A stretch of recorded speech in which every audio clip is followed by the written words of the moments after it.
সরকারের বৈধতার প্রশ্নে হাইকোর্ট বিভাগ কর্তৃক প্রদত্ত রায়ের বিরুদ্ধে আপিল বিভাগে দায়েরকৃত লিভ টু আপিলের আজকে আদেশ হলো। এই আদেশটি সর্বসম্মতিক্রমে হয়েছে।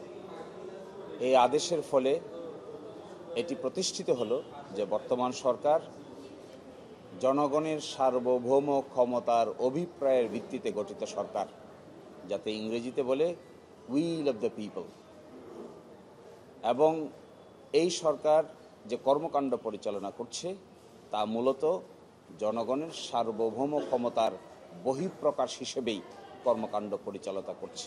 আমাদের উচ্চ আদালত আমাদের সংবিধানের এই মূল মন্ত্র আজকে আবার পুনরায় পুনর্ব্যক্ত করে ঘোষণা করলেন।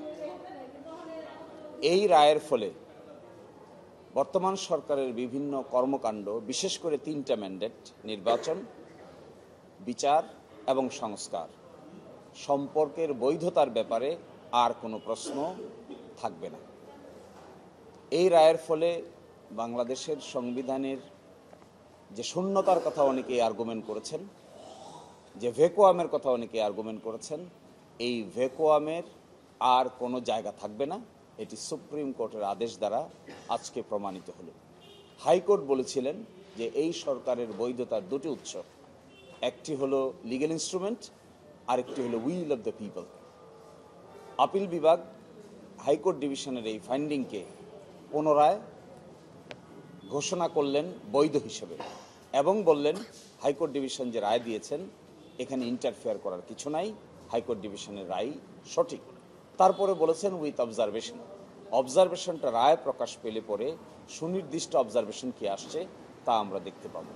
তো আমরা যে কথা বলেছিলাম, গণ অভ্যুত্থান পরবর্তী যে সরকার গঠিত হয়েছে এটি মূলত জনগণের সার্বভৌম ক্ষমতার বহিঃপ্রকাশের ভিত্তিতেই গঠিত হয়েছে।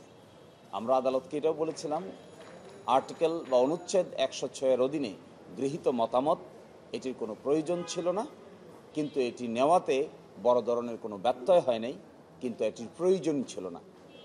মূল বিষয়টা হলো 106 নয়, মূল বিষয়টা হলো জনগণের সার্বভৌম ক্ষমতার উৎস।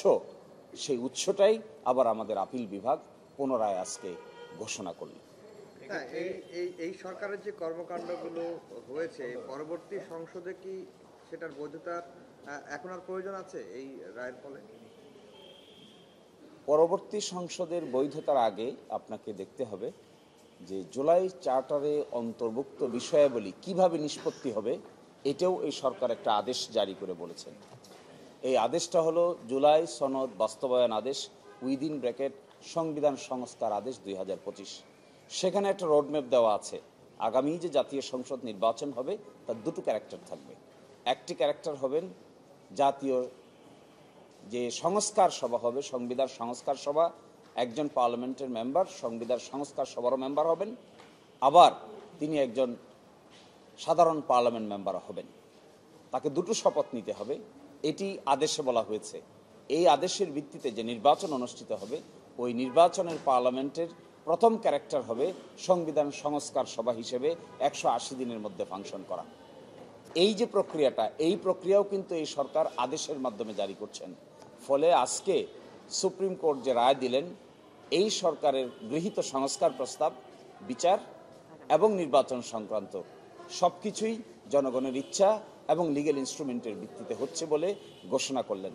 ফলে রোডম্যাপ যাই দিচ্ছেন সরকার, এটি পরবর্তী পার্লামেন্টের যা দায়িত্ব বলছেন সেই দায়িত্ব পরবর্তী পার্লামেন্ট রোডম্যাপ অনুযায়ী পালন করবেন, যা আদেশে উল্লেখিত আছে।